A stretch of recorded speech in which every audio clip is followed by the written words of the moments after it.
Well, welcome to Traveling Through History. We're really glad you're with us this week. And we're here to talk about a very special person from our history, the First Lady that we're going to be reviewing on the channel, and that is Dolley Madison. Of course, she was the wife to the fourth president, but most historians actually call her the First Lady. Of course, that wasn't true because she was the fourth wife of a president, the fourth president, James Madison. Before her came Martha Washington, who was very reluctant to take the role and wanted to stay at Mount Vernon, didn't even want to go to Washington. And of course, then we had Abigail Adams for John Adams, who actually was very reticent about the role because she was actually an introvert, was not much of a party goer or party thrower, and very much was reticent about taking the role and wanted to just support John and what he was doing. And then Thomas Jefferson went to the presidency, and he was a widower, so his wife had unfortunately passed away. So he didn't even have a first lady at the time. Actually, Dolley Madison would step in for Jefferson while her husband was the Secretary of State, and often help him organize and do state dinners along with his daughter. In some ways, she was a first lady to two different presidents. She was first lady to Jefferson, and then, of course, to her husband and Madison starting in 1809. So really a fascinating woman. She became the model for all first ladies after her. Almost all the first ladies since then have quoted her many times and talked about her as the inspiration for the role. She was very gregarious and outgoing and extroverted. She loved parties. She loved throwing parties. She loved going to parties. She loved people of all types and all classes. As a matter of fact, when she would host parties at the White House, she would actually open the door and just let anybody come in who wanted to come, even if they weren't invited. Common people off the street could just walk in and join the party, and she would welcome them like just like anybody else. So really pretty interesting to think about what her gatherings were like back then. She also instituted a weekly party at the White House that had never been done before, and that was a party that included Wednesday night gatherings in the drawing room. They call them drawing room parties. They happened every Wednesday evening. They got so popular in Washington and at the White House that anybody who was anybody in Washington or even within the colonies wanted an invitation or wanted to go to one of these Wednesday night drawing room parties. So if you were anybody at all of any consequence, you would make sure you were there and make sure you could be part of the Washington elite that were interacting and talking about the formation of the country. So that's a little bit about Dolley Madison and her really crafting of the role and forming of the role of First Lady. Many historians actually said that she actually was really like a co-president to James Madison. She was much more competent than just First Lady. She actually was one of his chief political advisors, maybe his most important political advisor. She was also his secretary. She would organize all of his notes after meetings and file them away in the right place. She would make sure he didn't get into any sticky wickets or landmines with people that he was talking to, and she would advise him as to what he should say or not say. So in a lot of ways, she really was kind of like his co-president and really his partner throughout life. She was 17 years his junior, but came to the role with unusual amount of grace and knowledge and really political acumen. So unlike most women at that time who were expected to kind of be in the kitchen or raise children and those kinds of things, more traditional roles, Dolley Madison was much more than that. And she really redefined what a political partner could be in the First Lady at that time. So we'll talk a lot more about Dolley Madison, all of her accomplishments, why she was so special, why she really became the model of the First Lady and became the First Lady, quote unquote, and how important she was to both the Jefferson and the Madison administrations and all the things she was able to do in that time. Let's talk a little bit about her early life. Dolley Madison was widely remembered as the most lively of all the first ladies. Despite her Quaker roots, she grew up as a Quaker. She was outgoing, energetic, fun-loving, and kind, and very personable with anybody that she would meet. As a prominent entertainer and hostess, she helped shape the role of First Lady and served as the model for every future First Lady to come. Dolly Payne was born on May 20th, 1768. In Guilford County, North Carolina, and today that would be Greensboro, North Carolina. which is on the north side of the state. She was the fourth of 8 children to be born to John and Mary Payne. The family moved to Philadelphia, Pennsylvania in 1783 when she was 15 years old. So essentially, she spent her time as a farm girl with the rest of her siblings until she was 15. She actually was working the farm. She was milking the cows. She was doing other chores around the farm and around the house. Of course, working side by side with enslaved people, which her family did have at the time. When they did move to Philadelphia in 1783 for greener pastures, her father released all of their slaves. He was actually very against the practice of slavery. He had inherited those slaves from his father and was very delighted to actually release them and emancipate them. So that was a big part of what he did. And then, of course, Dolley noticed that, and she celebrated that fact that they were able to release all those folks. Of course, slaves at that time were very much part of the family. So the fact that they were releasing these slaves into society also meant that in some ways they were losing family members. But it was the right thing to do, as the Madisons and Paynes found. So Dolley moves to Philadelphia at 15 years old. Never really received any formal education, learned from a private tutor along with her brothers and sisters at home. And she actually would also go to different meeting places in Philadelphia for young people and meet lots of people. She was very gregarious and a people person, as we talked about, very extroverted. And so very quickly in the first couple of years she was in Philadelphia, she made a lot of friends. The family also was constantly at that time meeting at their Quaker meeting house in Philadelphia. There was a major Quaker meeting house where all the Quakers would come together for services and for overall meeting and fellowship. That meeting house also provided some education to her and her brothers and sisters on top of the private tutoring that she was getting.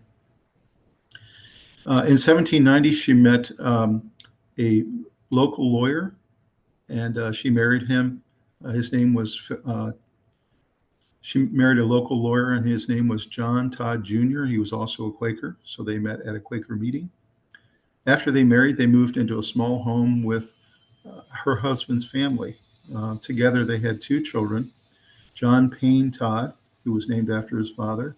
He was born in 1792, and then William Isaac Todd, born in 1793.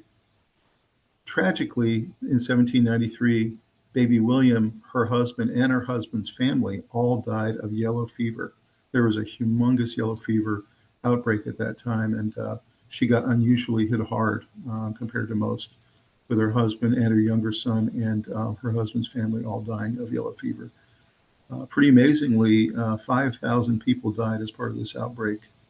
There were only 50,000 people total in Philadelphia at the time, so they lost 10% of their population to the yellow fever outbreak. So immediately she had to deal with tragedy at a very young age. She did survive with her older son. One of the ways they survived is that they actually, for a couple of months, went out to the countryside and stayed with some friends away from Philadelphia and away from the outbreak itself. And that likely saved her and her son's life. So then the 2 of them being the only survivors, they had to find different ways to try to make ends meet. She started working with her father and mother again, and her mother had opened a boarding house in the old house where they used to reside and used it as a boarding house, almost like a hotel.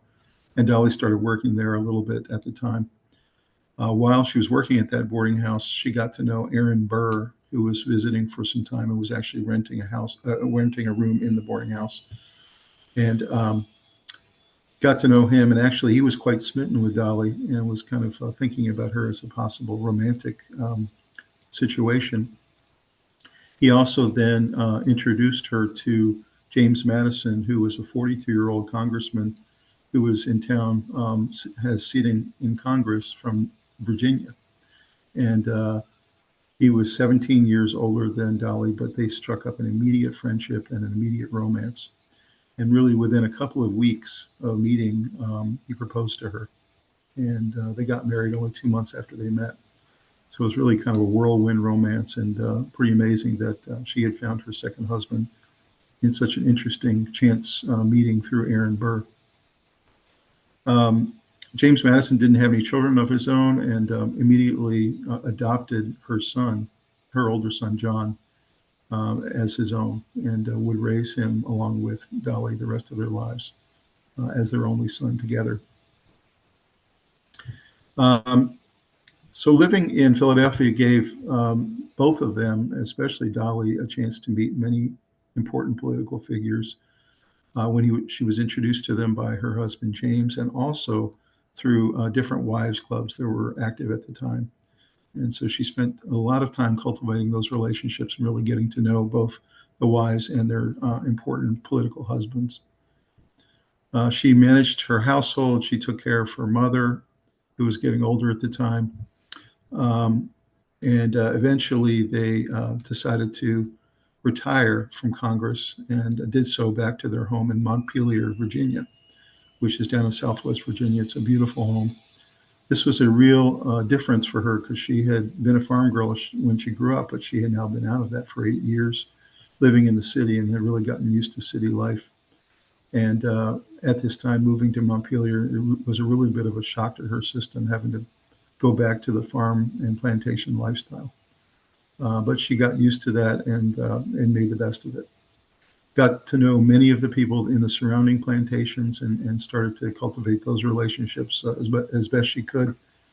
And then in 1801, James Madison was tapped by the newly elected President Thomas Jefferson to come out of retirement and to come be his Secretary of State, and he accepted. And he went and did that role, Secretary of State, for 8 total years. And during those years, Dolley Madison, of course, followed him to Washington. And as I mentioned before, helped out Thomas Jefferson a lot during that Jefferson administration by being the de facto First Lady along with his daughter. The two of them kind of shared the role. And she really embraced it. She worked on the White House and made tremendous improvements and upgrades to it to give it more of a high-end feel so that the Jefferson administration could be proud to bring people to the White House. In addition, she started putting big events together for Jefferson and for his administration, visiting heads of state, state dinners, celebrations for big events during the calendar year. And she got really, really good at it. And she got to know basically everybody in Washington who was anybody, very much representing her husband, the Secretary of State, very well. Many people at the time wrote that when Madison ended up running for election in 1808 for president into 1809, that he would not have won the presidency without Dolley. She was that popular. She probably gave him at least a couple of points in popular vote. Actually, the gentleman that Madison was running against at the time said, his name was Pinckney, and he actually wrote at the time that he probably could have beaten James Madison if it was James Madison alone, but that he had no chance of beating James with Dolley.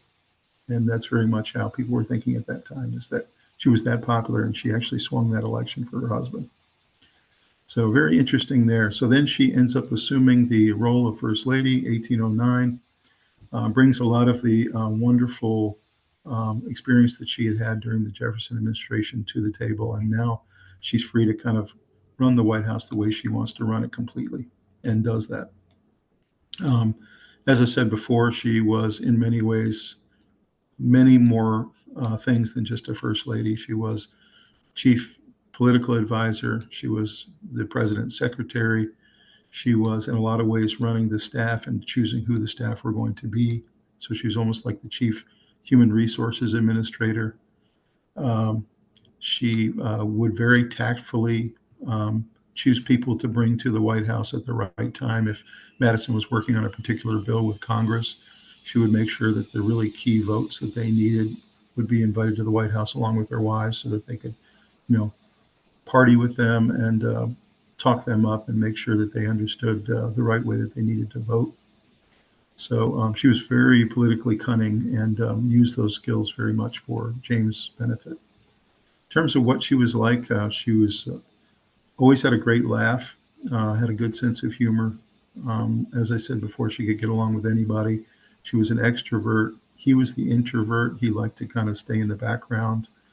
Even at a party, she'd be out front greeting all the guests. And making sure everybody was having a good time, whereas he was in the drawing room or in one of the back rooms talking to people one-on-one about politics. And he was very much more comfortable in that non-party situation. So gives you a little bit of a sense for, she was the front of the administration, whereas he was more like the backroom operator as the president.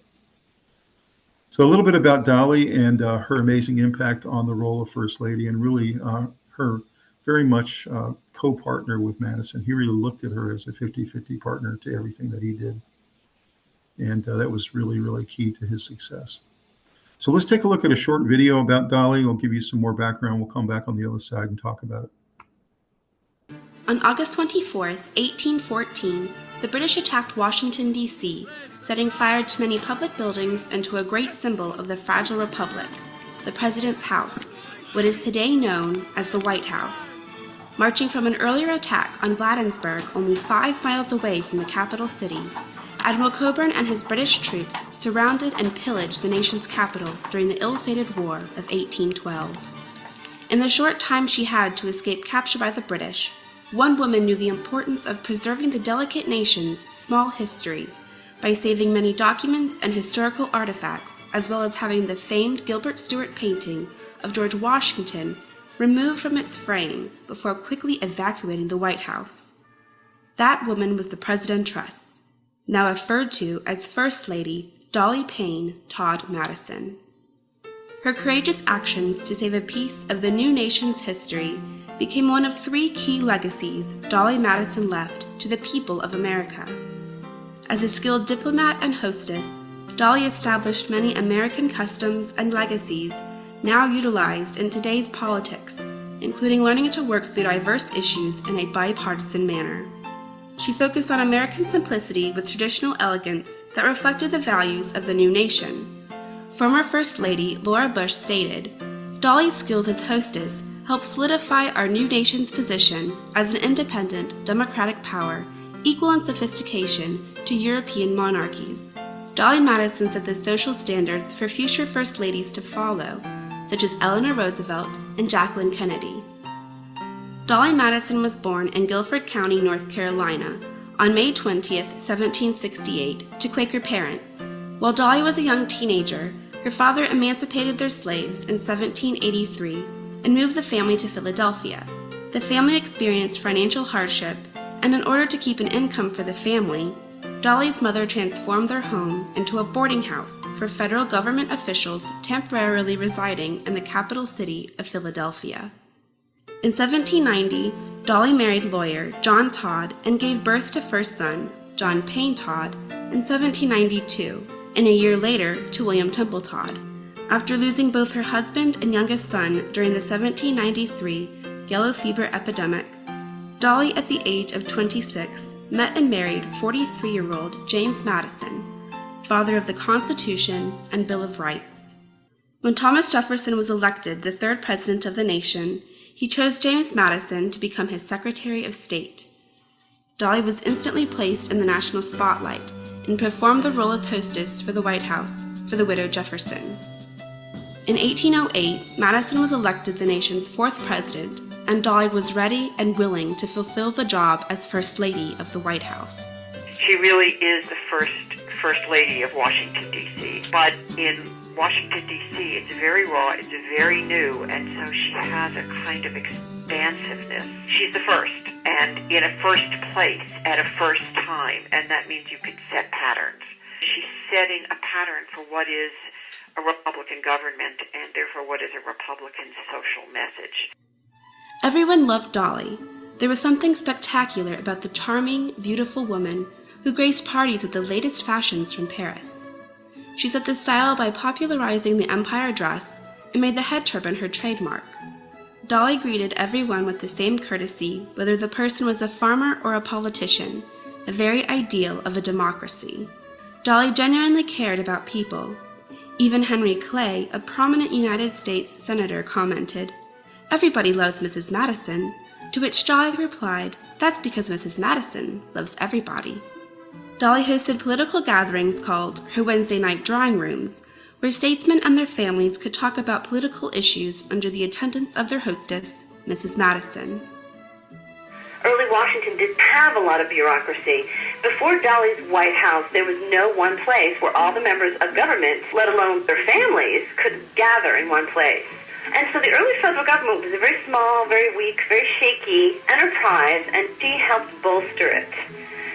Her greatest legacy is this model of connection, empathy, that government and ruling is less about my side wins, your side loses, and rather working together. This marks her as a modern politician, the most modern of her time. Dolley created a White House for the American people. Madison appointed the duty of refurbishing the poorly decorated White House to Dolley. Assigning the entire regulation of the household to the First Lady was a clear indication of Madison's abiding confidence in his wife's capabilities, wrote Conover Hunt Jones, a scholar who researched the history of the Madison White House. Few American men of that era would have entrusted the task to a woman.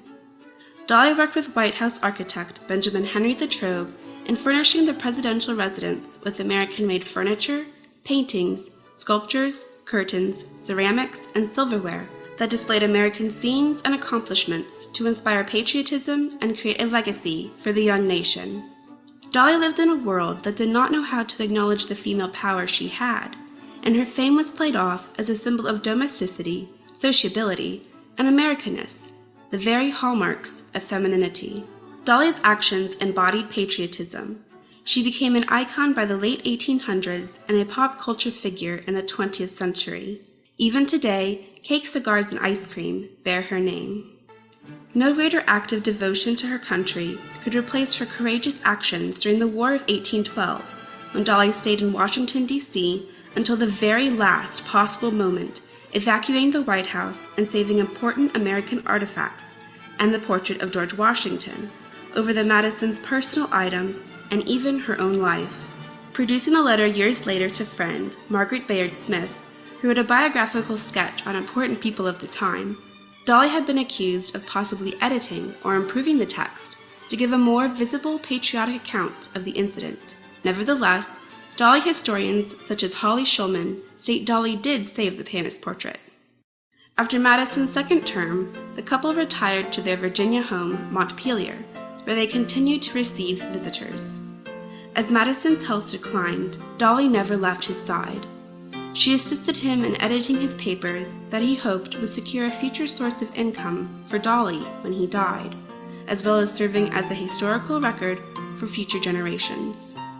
After James's death on June 28, 1836, Dolley continued to edit his papers, and eventually Congress bought the papers in 2 sets.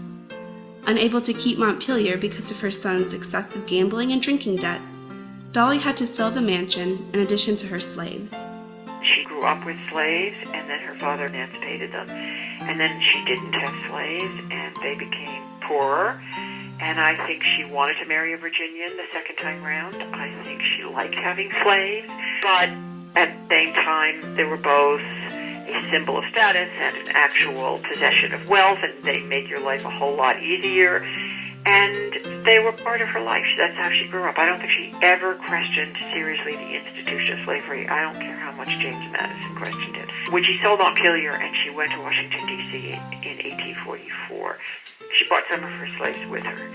And this is perhaps some of the most indicative part of the history that we have about her attitude towards slavery. Dolley's lack of action in emancipating her slaves shows the moral and practical dilemma facing slave owners during this time. Dolley moved back to Washington, D.C. with her sisters Anna and Lucy. In her old age, Dolley received many honors, including the benefit of franking privileges, allowing her to send mail using her signature instead of a stamp, participating in the laying of the Washington Monument cornerstone, witnessing Samuel Morse's transmission of his inaugural message by Morse code on May 24, 1844, and becoming the first person to send a personal message by telegraph that same day, as well as holding the highest political compliment ever paid to a woman of her time in being offered a lifetime seat in the House of Representatives. Her niece Anna Payne took care of Dolley in her deteriorating health. On July 12, 1849, Dolley passed away and was given the largest state funeral in Washington. President Zachary Taylor, the cabinet, and members of both houses of Congress participated in the funeral procession. Dolley's final resting place lies next to her beloved husband in the family cemetery at Montpelier. America's First Lady, Dolley Todd Madison, created legacies through her actions that exemplified the very American patriotism of the new republic her husband helped establish. Dolley understood the importance of preserving America's history and sense of identity, as well as promoting politics through cooperation. She left behind a legacy that captured America's simplicity, coupled with traditional elegance that reflected the very values of the new nation that remain alive today. As you can see there, truly an amazing woman, and all the accomplishments that she did and the way that she helped in the formation of our country, our government, our White House, Washington, D.C. in general. At the beginning of that video, they talk about really her greatest achievement, which was as the British were approaching in the 1812 war, the White House, and this was in 1814. She was, and you see all the scene there, she's looking through her spyglass, looking at when the British would be coming down the road. Eventually, she and the staff realized it was getting late and they had to pack up.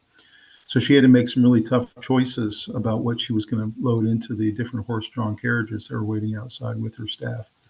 And she decided to get the portrait of Washington, which she felt like was a symbol of the country itself, and that she could not allow the British to get that portrait. She took the Declaration of Independence, one of the original copies of it, with her, along with a number of state papers that she felt were very important to the country's history. And so really she had to make a lot of decisions there on the fly that were very tough, in a lot of ways leaving behind her and James's personal effects and a lot of the things that were important to them personally, but they just didn't have room for them or time to collect them. So you can see she was always making decisions on behalf of the country as a patriot and what would be best for the country going forward. So really a cool part of that video. Other things you notice there is she really did change Washington. Washington had not been much of a capital up to that point. They did have the White House before they moved in, but for the most part, Washington was kind of a very small, distributed town with lots of unpaved roads. And as a matter of fact, visiting dignitaries who came to Washington would come for meetings, but then would leave immediately and go back to Philadelphia or New York or other cities because they had much better accommodations. So she took that situation, and during her 8 years in the Jefferson administration and her 8 years in the Madison administration, she made Washington, D.C. the place to be through her organizing of parties, her socialization, her bringing people together, the regular ways that she would hold events. And she really did transform the way Washington became the new center of power in the new country. So really interesting stuff there. You also saw that even after James Madison's death, in her retirement, she still had a very big impact in Washington, D.C. She sold Montpelier after he died, and she moved back to D.C. to live with her sister, and spent all those years as a regular visitor to the White House, as a regular visitor to Congress. She actually consulted with multiple first ladies after her to help them get up and running and help them learn how to throw events and how to throw parties and how to do invitation lists and how to decorate. So she, in some ways, became the first lady consultant to the rest of the first ladies. So really interesting stuff there about her, and hopefully you enjoyed that video, and you can see what an amazing person she was. There was even huge advertising campaigns built around her name after the fact, and we'll show you some of those products a little bit later in the program. So now let's take a look at the 25 interesting facts about Dolley Madison, and we'll talk about those as we go. Okay, first one is James Madison, Dolley Madison were introduced by Aaron Burr. We mentioned this a little bit earlier. James and Dolley were introduced by a mutual friend, Aaron Burr, in Philadelphia, where James was a sitting congressman from Virginia. They were married 3 months later after a short courting period on September 15, 1794. Dolley converted to James' Episcopal religion. As you know, she grew up a Quaker, and quickly abandoned Quaker fashions of her youth in favor of the latest city styles. So very quickly, this farm girl was converting from a Quaker farm girl to a city Episcopal girl, and did it fairly quickly and did it very well. Dolley was 17 years younger than James. They lived in Philadelphia until 1797, When James left the House of Representatives, the Madisons then moved to Montpelier Plantation in Virginia, where Dolley managed the estate. And that, of course, was the home where Madison had before he met Dolley. Number 2, Dolley's first marriage to John Todd gave her 2 children. You heard a little bit about this earlier in the program. She married her first husband, John Todd, also a Quaker, on January 7th, 1790. She gave birth to 2 sons, John Payne Todd in 1792 and William Temple Todd in 1793. However, shortly after the birth of her second son, a yellow fever epidemic swept through Philadelphia, as we talked about, killing both her husband and her youngest son in October of 1793. James Madison would later adopt John Payne Todd as his own after he married Dolley. And that's a picture of John Payne Todd there on the bottom when he was a teenager. Number 3, Dolley Madison saved the Declaration of Independence and George Washington's portrait from burning. There's a couple of interesting pictures here. You can see top left, her holding the Declaration of Independence in her hand, all rolled up and taking it with her to go get into the carriage. There's a picture there of the White House on fire and what it looked like to those who were standing around watching the British light the building on fire. And then the very famous picture, one of the most famous of Dolley, was the one there on the bottom right, where she's instructing the staff to unscrew and take off the Washington portrait off the wall so they can take it with them. The British burned the capital city in Washington, D.C. on April 24th, 1814. While her husband fled for his life, Dolley remained at the White House to remove and thus save precious artifacts of American history. She's credited for saving the large portrait of George Washington and the Declaration of Independence. She understood that these were symbols of the nation and must be preserved for history.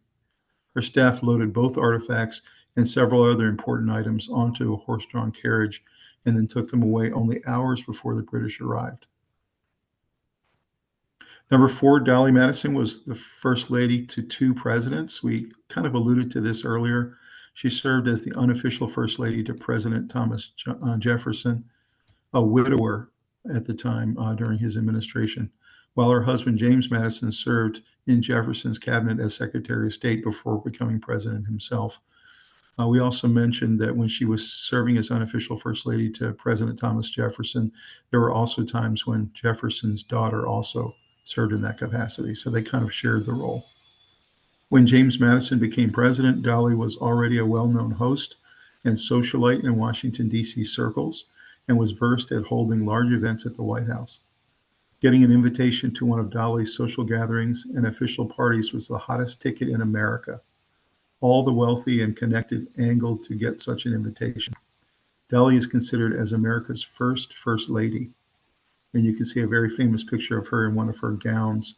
There's actually in the various museums in Washington, D.C., there's one, the First Lady Museum, where they have a couple of examples of her gowns that she used to wear at these big events. One of the very most famous pictures of her in the bottom right there, you can see her greeting all of the guests as the maitre d', and then behind her, James Madison, who was much more reserved and not much of a people person. Number 5, Dolley redid the White House to make it more formal. When James Madison became president in March 1809, Dolley moved into the White House. She worked closely with architect Benjamin Henry Latrobe on the home's interiors. They sourced Greek-style and American-made furnishings and artwork, creating a sitting room in the location of today's Red Room and a drawing room in the place of today's Blue Room. These rooms appealed to the American tastes and added sophistication to the White House, impressing visitors.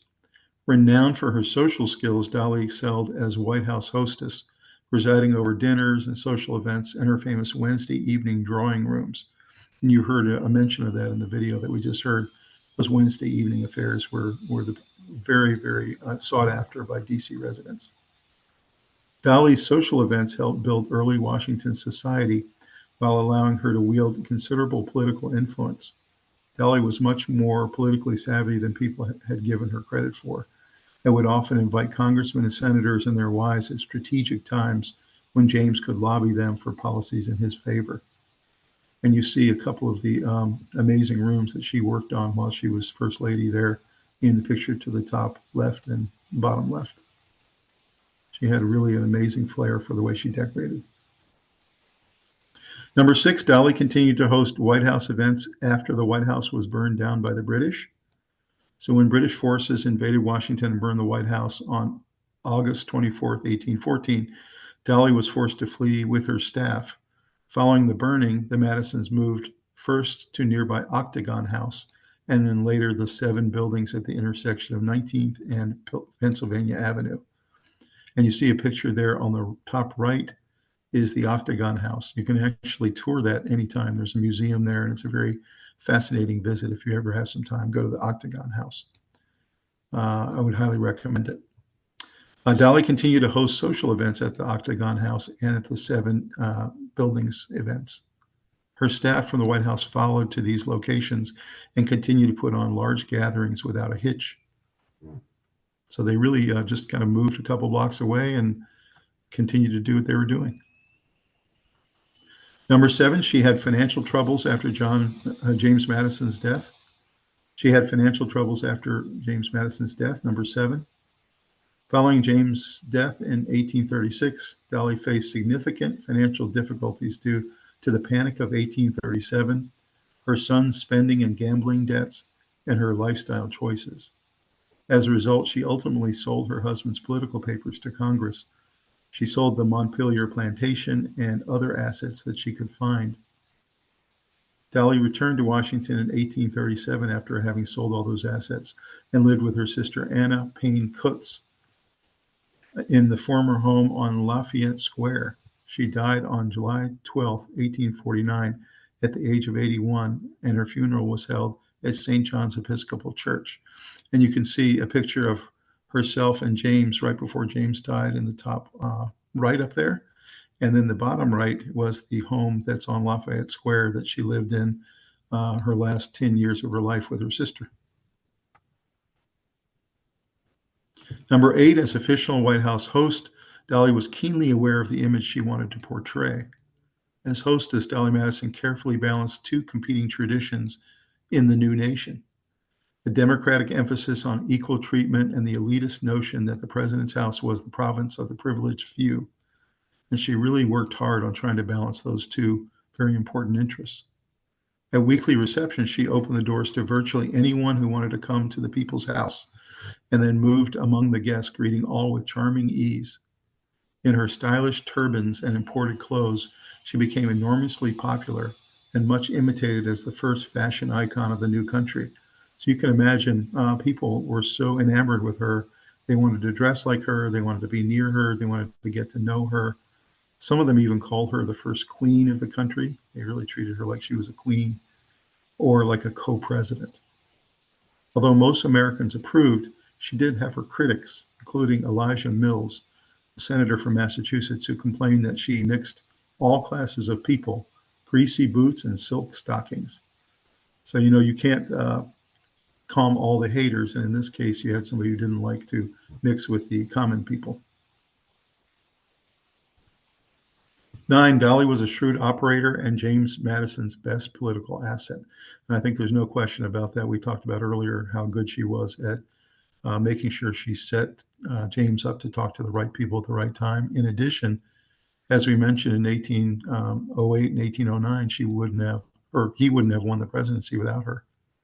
So although she eschewed taking public stands on controversial issues, Dolley had a shrewd political sense and cultivated her husband's enemies as carefully as his friends. When President Madison dismissed his Secretary of State, Robert Smith, she invited him to dinner. When he failed to accept, she went to call on him personally. In the election of 1812, when many Americans complained that Madison had led them into an unnecessary war, she used her invitation list to win him favor and a second term, according to some historians.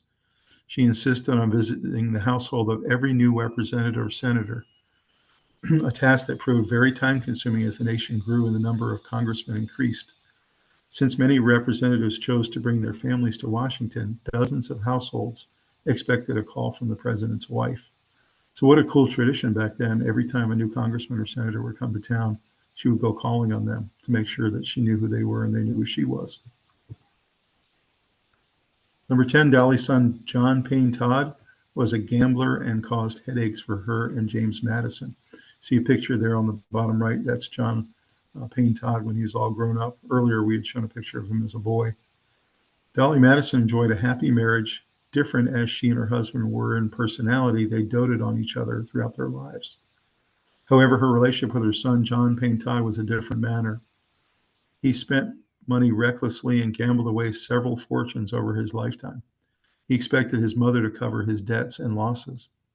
When James' second term ended in 1817, he and Dolley moved back to Montpelier, where they lived until his death in 1836. James' last decades were not prosperous, and the debts of young Payne Todd depleted the family's resources. To supplement Dolley's income after James' death, a sympathetic and grateful Congress appropriated $30,000 to purchase the Madison papers so she could clear up old debts. So you can see she really was left in a really tough spot after James died because her husband didn't have the income anymore, and also her son had gambled away so much of their family fortune. Number 11, Dolley was viewed as an equal partner and part of the Madison administration. So Dolley was gregarious and unreserved in her warmth, much more of a people person than her husband, James. While Madison's occupied the executive mansion after James' election in 1808, Dolley was known as the Lady Presidentess. So literally, they considered her kind of co-president with her husband. Dolley was soon the social pivot of the new capital. In an age of fiery party partisanship, Dolley engaged everyone in what had become very popular public functions. Her ebullient nature increased Madison's popularity as president. Madison was quiet and reserved and often felt uncomfortable in public and ceremonial demands of his office. Dolley provided the needed equilibrium to their marriage and to Madison's presidency. So you can see she was a very important part of his administration, and in a lot of ways was his most important asset, as we said. Number 12, after retiring, she remained as a consultant to first ladies and was a frequent guest at the White House. We mentioned this a little bit earlier. When she moved back to Washington to live with her sister, she was living in a home opposite the White House, and she became nation's most prestigious hostess and guest. Presidents and social leaders called on her, and she was a frequent White House guest whenever she pretty much wanted to go. Several of the first ladies during her retirement asked her to come help organize functions and consult with them on decorations and food choices, as well as entertainment. So you can imagine you have somebody this important and with this much experience living across the street, you definitely would call on her and get her to get involved. Number 13, President Zachary Taylor called her America's first lady. When Dolley Madison died in 1849, she was one of the most popular figures in Washington and the nation's favorite first lady. At her funeral, President Zachary Taylor, his cabinet, the diplomatic corps, and members of Congress lined up to pay their respects. Taylor gave a speech about her life and importance to the country and called her our first lady and the model for all first ladies going forward. She was buried beside James Madison at the family plot near Montpelier. So you can see the kind of impact she had on America. She essentially served the country for over 50 years. So she was very much in the country's psyche from beginning to end. 14, Dolley flourished in Philadelphia. So born in 68 to Mary Coles and John Payne, who were Quakers in North Carolina, she was raised on a plantation in Tidewater, Virginia. Her father was a slave owner who, after the War for Independence, freed his slaves in part because of his Quaker affiliation and because of a groundswell of the ideals of liberty stemming from the war. So that was really a great thing that he did, and he did it the right thing when many weren't doing the right thing. In 1783, Payne moved his family to Philadelphia, the hub of the Quaker community, where he tried his hand unsuccessfully at being a merchant. It was in Philadelphia, however, where Dolley really blossomed. A lifelong friend, Anthony Morris, wrote to Dolley's sister Anna in 1837, describing Dolley that she came upon our comparatively cold hearts suddenly with all the delightful influences of a summer's sun. In the same letter, he gushed that Dolley's radiance raised to fever heat the thermometers of the heart. Dolley would meet her future husband, James Madison, in Philadelphia at a local boarding house. So you can see a picture of her there when she was very young, likely around the age when she met James. And then there's a picture on the bottom right there of the Capitol building in Philadelphia.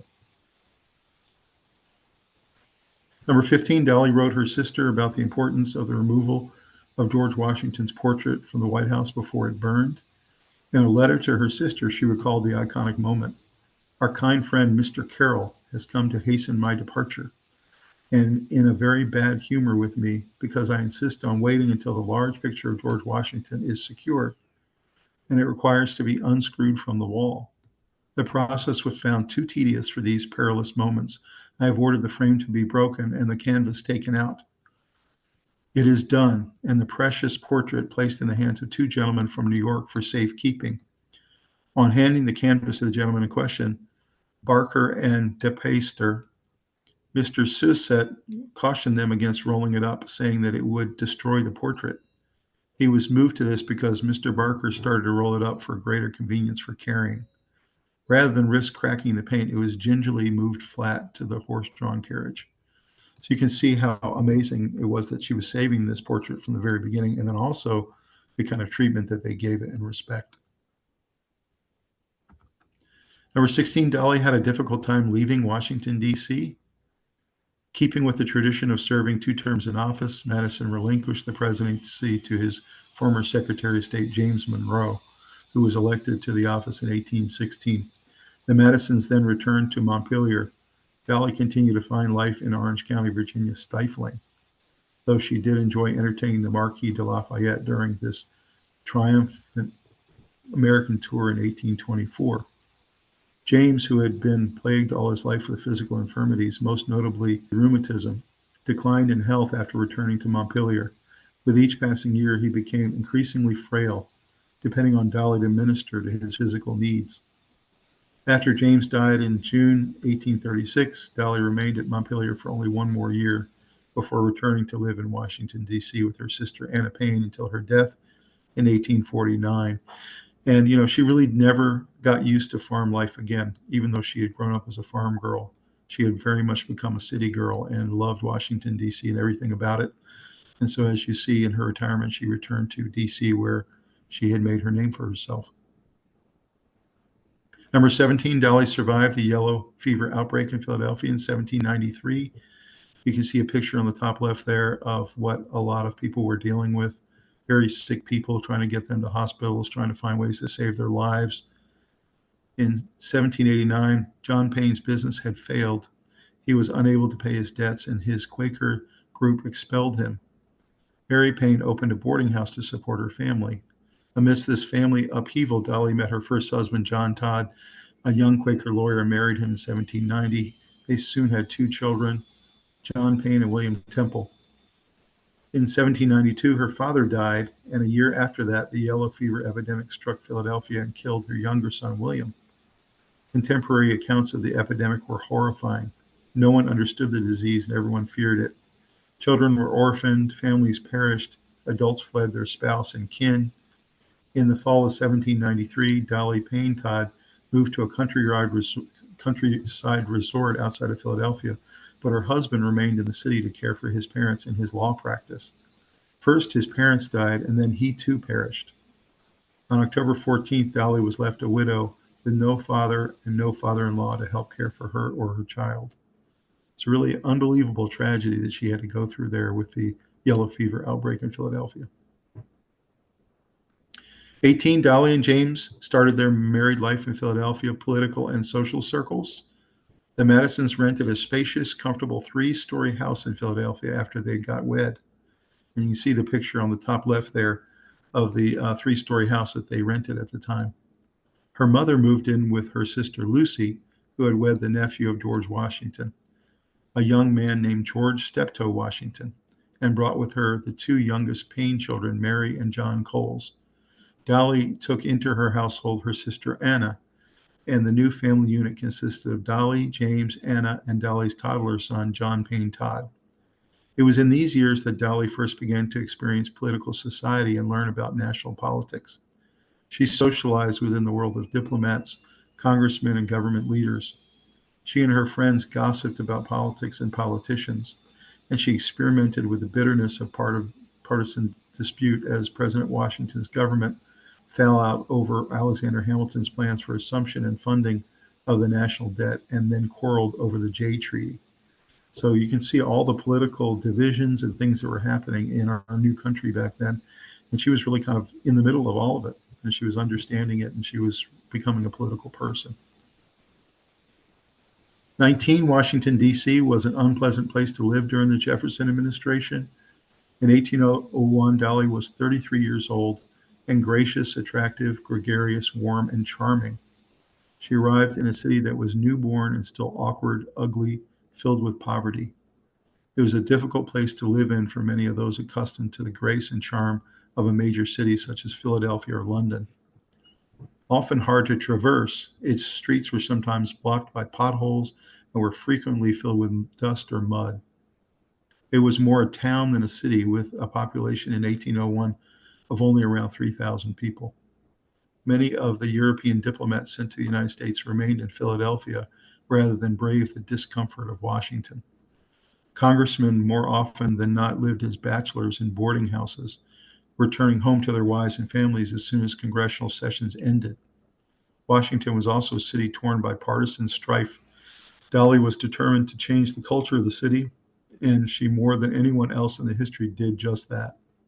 So you can imagine this is the city she arrived to, and what she did over the next 16 years was transform Washington in so many ways, both physically and politically. Number 20, Jefferson used Dolley as hostess in his game of chess against British Foreign Minister Anthony Merry in the Merry Affair. The conflict in which Dolley played the most conspicuous role took place when Thomas Jefferson manipulated diplomatic protocol to express his hostility towards Great Britain, an event that has become known as the Merry Affair. Britain decided to send a minister and not a low-grade minister, and this minister's name was Anthony Merry, and he sent them to Washington. Jefferson decided to flaunt diplomatic protocols through etiquette and thereby thumb his nose at Britain. The president dressed in his most casual clothes to receive Merry, who was scandalized through this process. When the president held a reception dinner for the British minister and his wife, he took Dolley Madison into the dining room on his arm rather than Elizabeth Mary. Dolley thus became a pawn in Jefferson's chess games of domestic policy and foreign relations. It must have been quite a negative lesson for both Madisons. Certainly Jefferson's rule of pell-mell was not one to which Madison's adhered to after 1809. It's really not exactly Dolley's style, the way that Jefferson was acting towards this British foreign minister. But she did learn a lot from this process. 21, Dolley Madison was an early proponent of the War of 1812. The politics of the Madison presidency was dominated by foreign affairs, especially the conflict between France and England. In June of 1812, the country declared war against Great Britain. Dolley strongly supported the war from the beginning, but when the enemy opened operations in the Chesapeake Bay in 1813, her temper grew hot, and she came to despise Rear Admiral George Cockburn. That summer proved especially difficult as James grew gravely ill. A year later, in August 1814, the British landed troops 35 miles from Washington. August 24th found Dolley guarding the White House, and with the advance of the British troops, saving the Gilbert Stuart portrait of George Washington along with official papers, silver, and other valuables. When the Madisons returned to Washington, they moved into the Octagon House, a mansion owned by John Taylor, located close to the White House.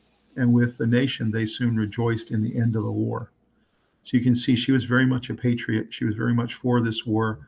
She despised the British, and she despised what they had done to us. And she was very much a supporter and very happy when they actually won the war. 22, Dolley Madison enjoyed Lafayette's visit to Montpelier. As written by Lafayette's travel minister in his notes, the 4 days passed with Mr. Madison were agreeably employed in promenades over his beautiful estate, and still more agreeably by our evening conversations with James and Dolley, particularly concerning all the great American interests which are so dear to Lafayette. The society, which at this time habitually assembled at Montpelier, was almost entirely composed of neighboring planters, who for the most part appeared as well versed in all great political questions as in agriculture. Lafayette, who, though perfectly understanding the disagreeable situation of American slaveholders and respecting generally the motives which prevent them from more rapidly advancing in the definitive emancipation of the blacks, never missed an opportunity to defend the right which all men without exception have to liberty, broached among friends of Mr. Madison the question of slavery. It appears to the general that slavery cannot exist a long time in Virginia because all enlightened men condemn the principle of it. And when public opinion condemns a principle, its consequences cannot long continue to subsist.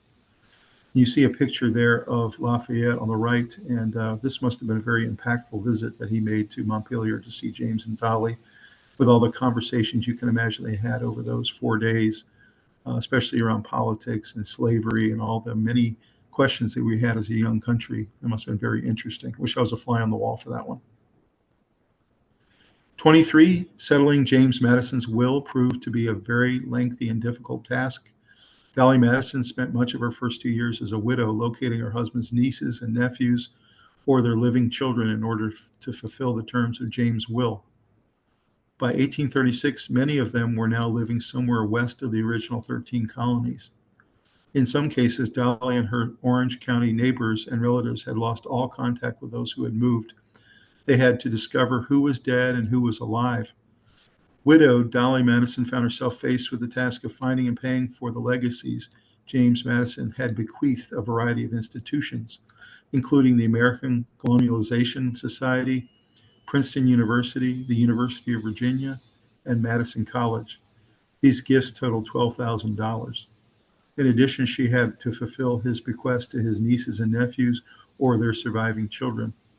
These costs amounted to an additional $9,000. James had calculated the total sum of $21,000 could be met by the sale of his papers. So that was his plan for her to clear all of these debts and bequeaths. And you can see a picture there of his will on the left. That was page 1 of his will. Very interesting read if you ever want to take a look at what he said in that will. It's really, really fascinating the way they wrote wills back then. Number 24, Dolley and James Madison loved ice cream. You can see a logo there on the top. Dolley Madison ice cream has been around for a long, long time. The two of them very much loved it. On the bottom right there is a replication of what it might have looked like, a bucket that they would use back then to make the ice cream out of an ice chest. Before freezers came along, ice cream was a labor-intensive treat, but that didn't stop the Madisons from serving several varieties of this chilly dessert during their tenure at the White House.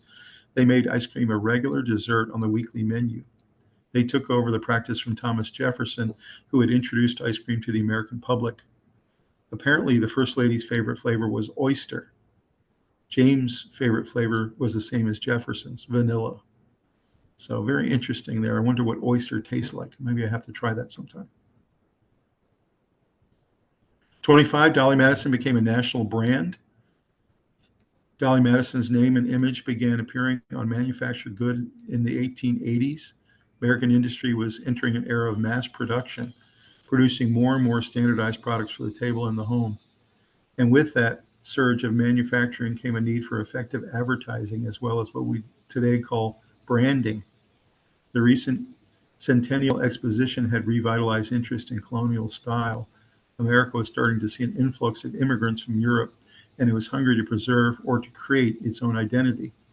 And who epitomized the domestic aspects of early American living more than America's most famous housewife?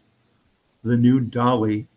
Many companies ignored the E, although she spelled her name with an E, was safer and less complex version of the old name.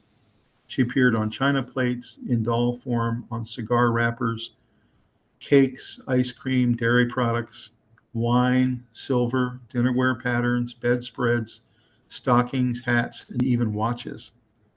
To Americans, Dolley Madison brand implied grace, elegance, and national pride.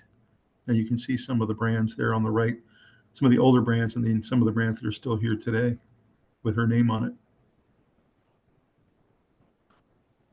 So Dolley Madison quotes, let's take a look at some of the most famous ones.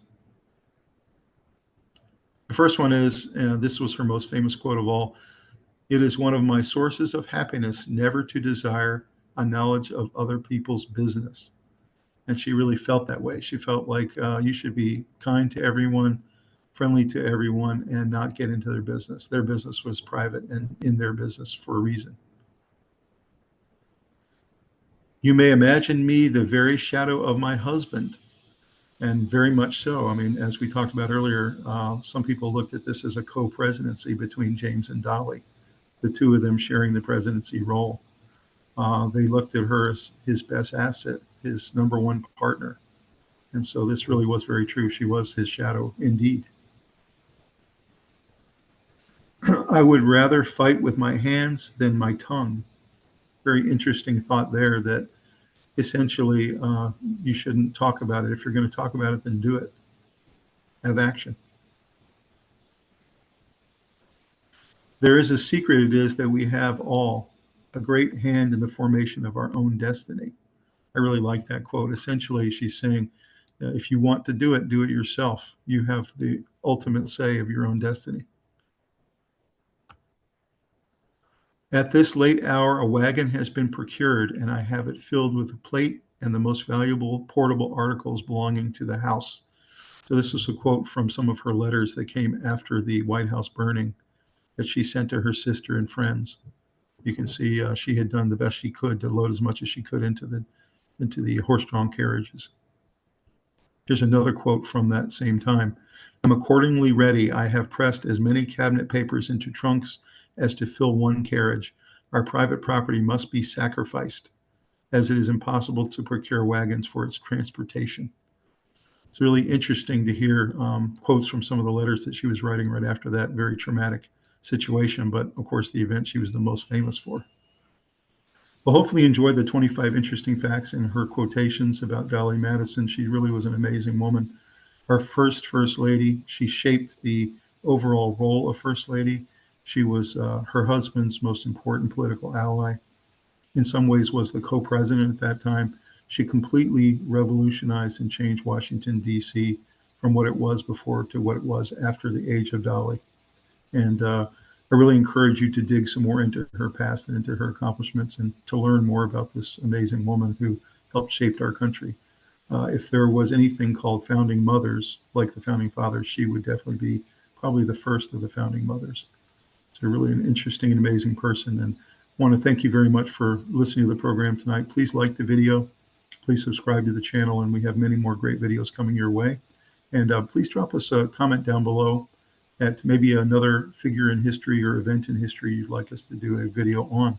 I would love to see that, and we'll put it into the queue of the many great videos we have coming your way. And thank you very much for your attention, and have a great evening.